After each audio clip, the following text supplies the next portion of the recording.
Jeremiah. Lamentations. Does that sound like a good depression book for you? Yeah. What version is this, by the way? English Standard. Okay, good.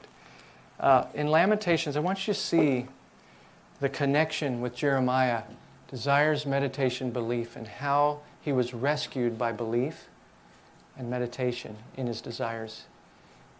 The circumstance in Jeremiah's life was the Babylon Empire was coming in and taking over the possession, taking over the land. Land's pretty important. All that God had promised was to be taken from them. Think of your worst thing being taken from you. And Lamentations, which is right after Jeremiah, very little book there, but important one. He's lamenting. He's depressed in some sense. At least he's perplexed. But you'll hear the condition here. It sounds like he is depressed. I'm going to start in verse 14. I have become a laughingstock of all people. God has filled me with bitterness. He's made my teeth grind on gravel. My soul has forgotten peace. So he's angry. Now he's not has any peace. I have forgotten happiness. So what do we have here? Anger, anxiety, and depression. I have forgotten happiness. Isn't that a good way to say it? How does he turn? How does faith rescue that? He's lost something very important that God promised, and now he's lost it. He was faithful, and he had to go with the unfaithful into captivity. He goes on to say, I say my endurance has perished, so has my hope from the Lord. I want you to notice this little word, from the Lord.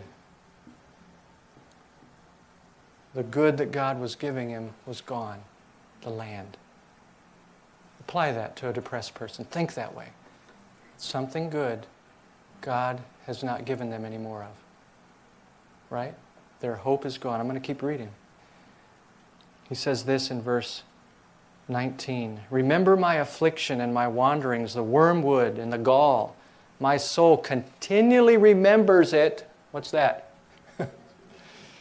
How often? Continually remembers it, and my soul is therefore bowed down. You get it? It's all here in Lamentations 3. My soul is bowed down within me. And now here's a big but in verse 21. But this I recall to mind. The line of despair. Let's stop for a minute. This I call to mind, therefore I have hope. Isn't that interesting? He's about to give you some faith statements that something has triggered in him. Yes, there's the land, and here's something else better. And listen to what he says. The steadfastness of his love never ceases. His faithfulness, his mercies never come to an end. They are new every morning. Great is your faithfulness, O God. The Lord is my portion. What's significant about that when you're talking about land? He puts the terms where they belong. He doesn't say the land is my portion. He says the Lord is my portion. And then this little phrase, therefore I have hope in Him. In Him, not from Him. Not right now, I'm not getting any water. It's a desert. But I have the well. You see what I'm saying? In.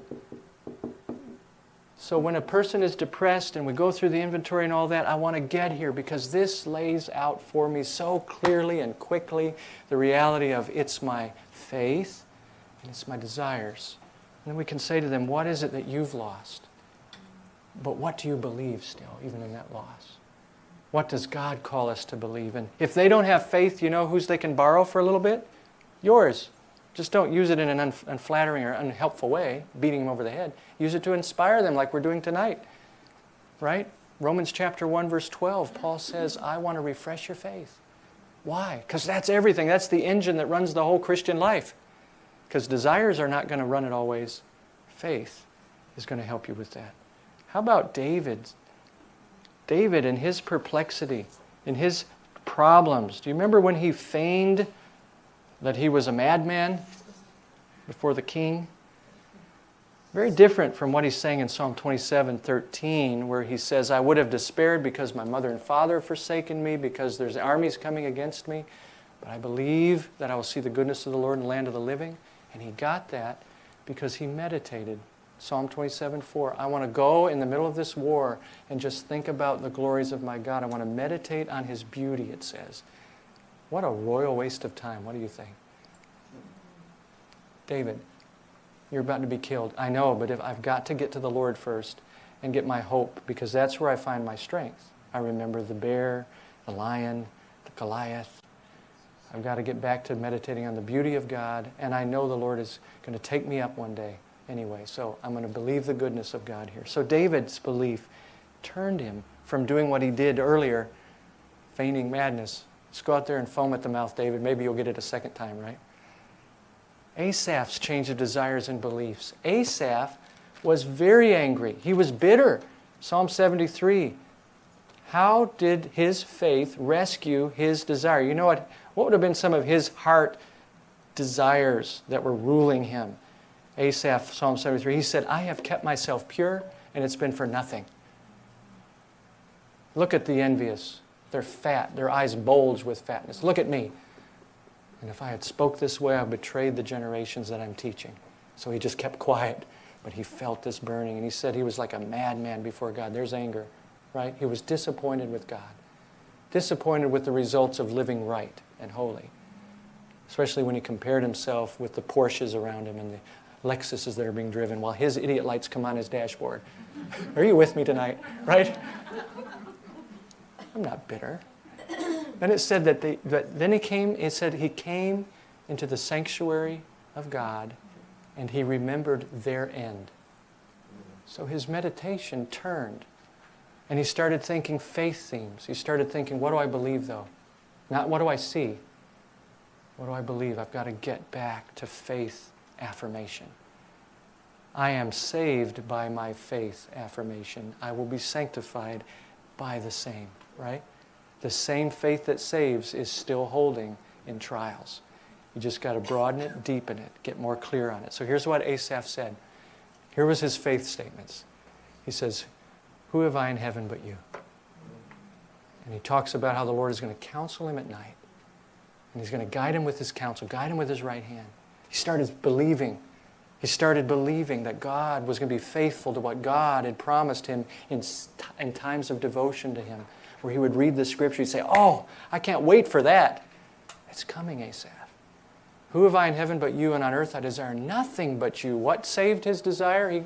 His faith promoted and provoked a desire for God. And he went on to say this, as for me, the nearness of God is my good. Not those things that I idolize. But if I have God, again, what? I have the fountain of every what? Blessing. The Lord, and he even mentions there, the Lord is my portion again. The Lord is my portion.